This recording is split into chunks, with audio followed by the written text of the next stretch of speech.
Hi everybody, welcome back to Long Live the Queen. I've had like a serious itch to play this game again, and I decided that this time we're gonna try and like actually get coronated.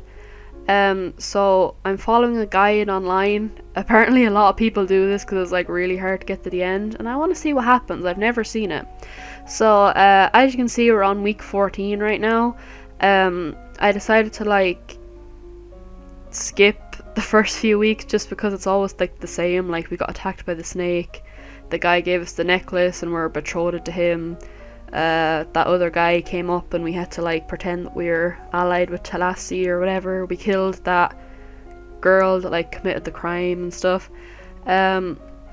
So these are our skills we have so far. This is what the guide is recommending to me. It like gives me 2 classes every week and like the choices we make in that week to get to the end. I'm not 100% sure how many weeks there are. I think last time did we get to like week 30 or something, or 40 something, so we were close last time. But I just, after I finished recording that last episode, I went back and I tried to like juggle around a few things and nothing would work. So I'm giving in and I'm using a guide because I really want to play this game and I don't want to play it without you guys. So so we're currently willful. So that gives us a boost to whatever. I don't know why I'm like studying these things. It's not like I have to make decisions anymore.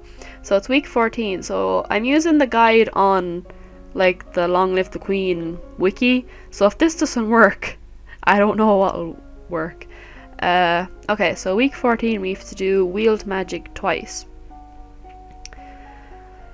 So double wield magic. I'm not sure like how much the story's going to change now, but I just thought that like week 14 would be a good place to start.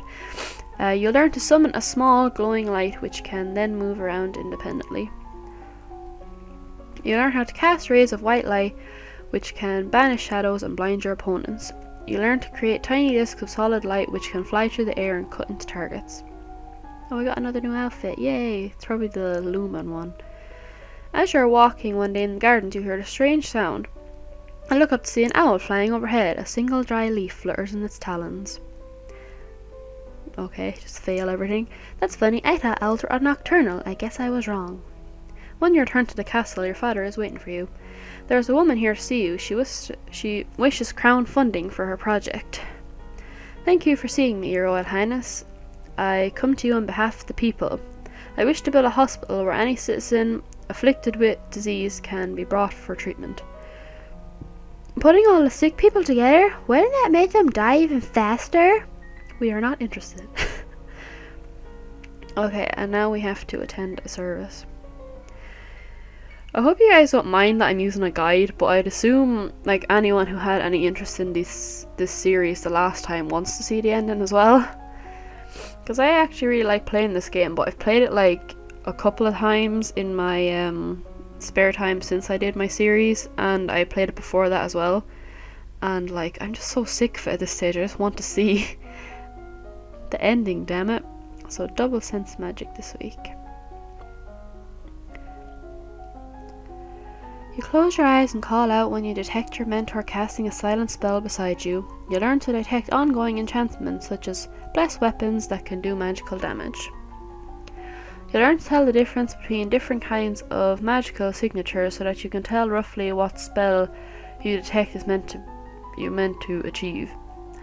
You expand your magical perceptions to give you somehow blah blah blah. I don't actually care. Does anybody else care? Remember that the festival of the Good Lady is approaching. There will be public celebrations for the commoners, followed by a grand gala for the nobility. A grand ball? There will be dancing.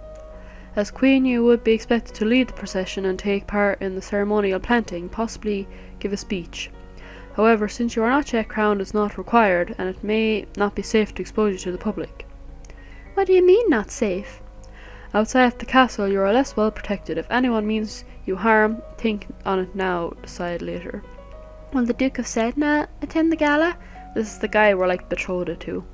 It's a traditional Novan event. Inviting your fiancé might be seen as a statement. Okay, what do we do? It doesn't say. What the hell? This guy doesn't tell me. The fuck? You know what? Invite him. If I'm going to marry him, it's a statement I ought to send. As you wish. There's a letter for you as well. It's from Brioni. I went to school with her, but she's a couple of years older than me. Her mother is the Duchess of Mead.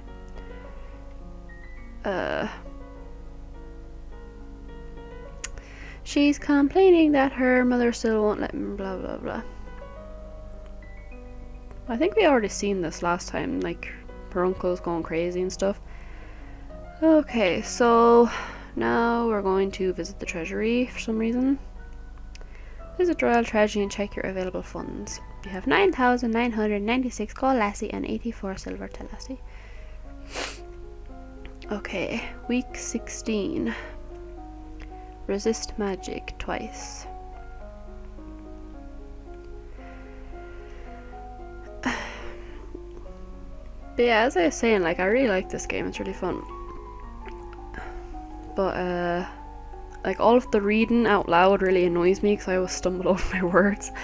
You learn to consciously project a magical shield around your body, blocking intrusion, a powerful technique, but you can't keep it up for long. You gain increased resistance against heat and cold, becoming comfortable in different weather and environments, and able to sip hot soup without burning your tongue. I wish I could do that. I really like soup, but I always burn myself. You learn how to quickly flare magical shields around you to deflect an incoming attack. This uses much less energy than a constant shield, but it requires good timing to be effective.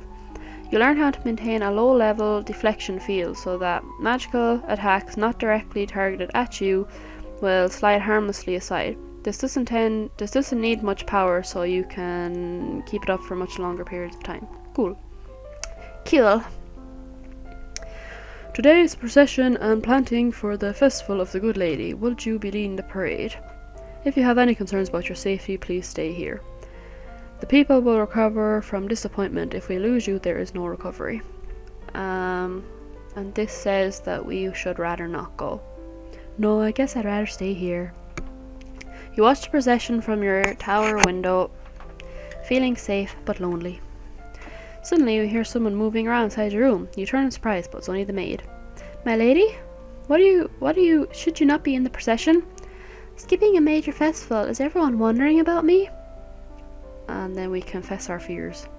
I can't go outside. There might be assassins. Oh. And then attend the service again. One thing though that I did read, which I was kind of disappointed by, is that some people were saying that, like, actually, like, trying to get to the end and doing everything perfect is actually, like, more boring than like going through it and like dying and stuff, which I suppose, like, I get, but like at the same time you think they'd make the like winning story kind of exciting. By concentrating, you can create a wave of discontent which panics or enrages animals in the area. Aww. You learn to create a blade of solid light which you can wield like a sword to slice through flesh and stone alike. You learn to direct a beam of searing light through the end of a staff, burning whatever you point at. Why would I need a staff if I can just fucking like cut people up? By concentrating, you can create a wave of discontent which panics and confuses arranged people around you. You learn to shape light into images of things that are far away or things that don't exist at all.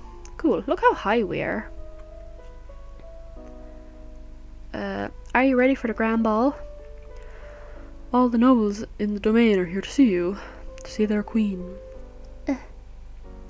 You finish dressing and descend the stairs to make a grand entrance. All around, the rich and powerful pause in their activities to gaze upon you, the ruler of them all. Seeing yourself reflected in so many eyes makes you want to run away and hide. After a moment, you force yourself to carry on, but you're sure they've seen you hesitate. Your father waits for you at the bottom of the stairs and offers you his arm. The first dance is for us. He guides you gently around the dance floor, never rushing you. It's fun to dance with your father, but the look in his eyes is so sad. Aw. I believe the next turn is mine. He bows gracefully and offers you his hand, then leans closer to whisper a quick question. Do you know how to dance, nod, or shake your head?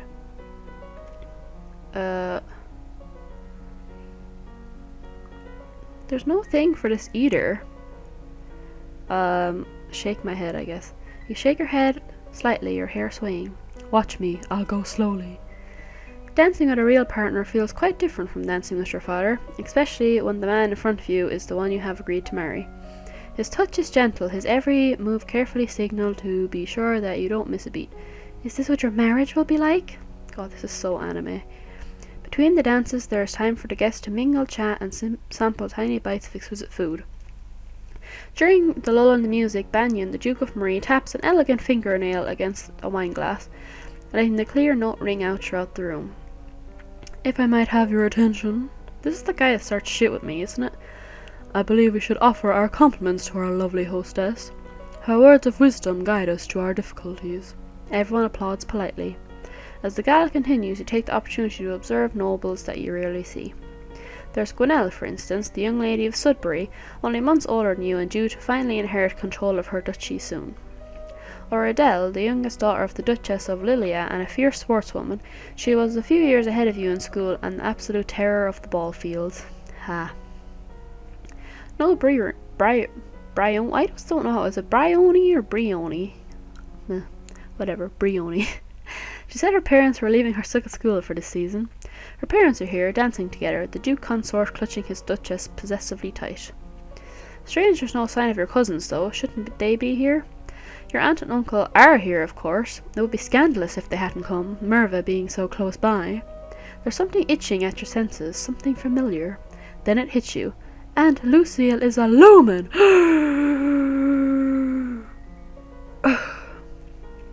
This guide isn't giving me any of these, options. I guess... Should probably... Let's let it go. Best not to raise the issue now with so many people around, perhaps some other time. It's nice to be able to enjoy times with family and friends, isn't it? As the evening grows late, your personal guest draws you aside for a private conversation. You have the most fulsome thanks for the invitation to this event. However, you might wish to spend more time with the scribes before corresponding and writing to other nobles. Some may not appreciate your unique sense of phrasing.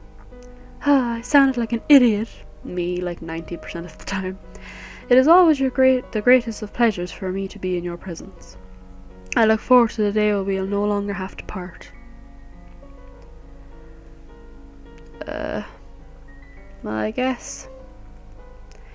See, the guide gives me, what to do at the weekends, and it's, always attend a service, but, when those choice things come up, it, doesn't give me anything. Okay, so it says that this week we can do, anything.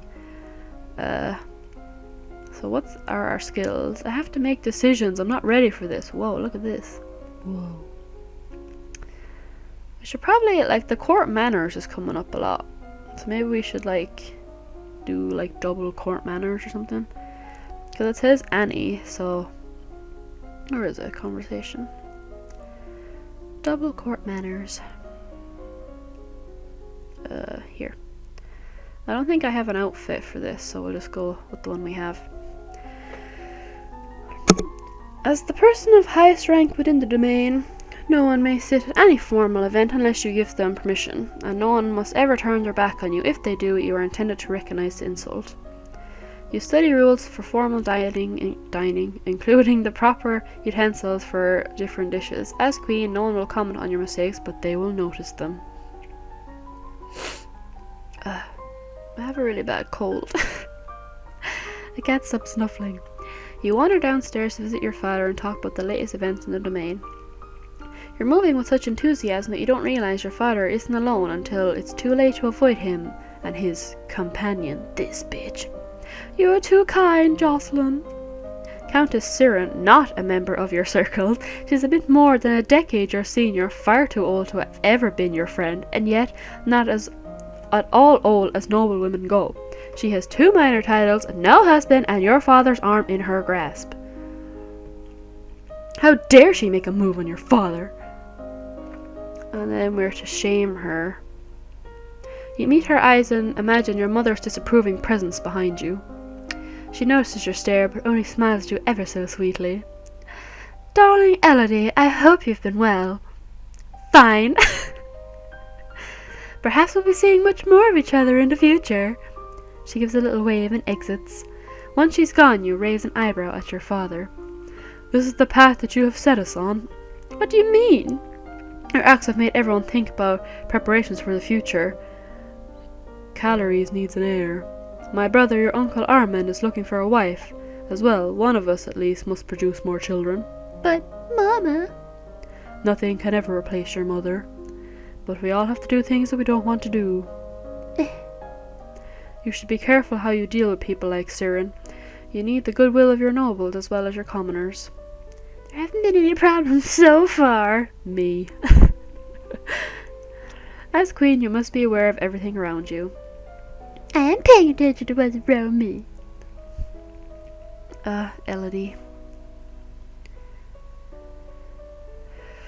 God, this fucking wiki really wants me to attend all the services. Maybe I want to play sports or something. And then we can do anything again. I'm just going to keep going with court manners just because it's probably important at some stage. You study the traditions of ballroom etiquette, how to politely accept or defer an offer, and how to avoid the impression of attachment to an individual.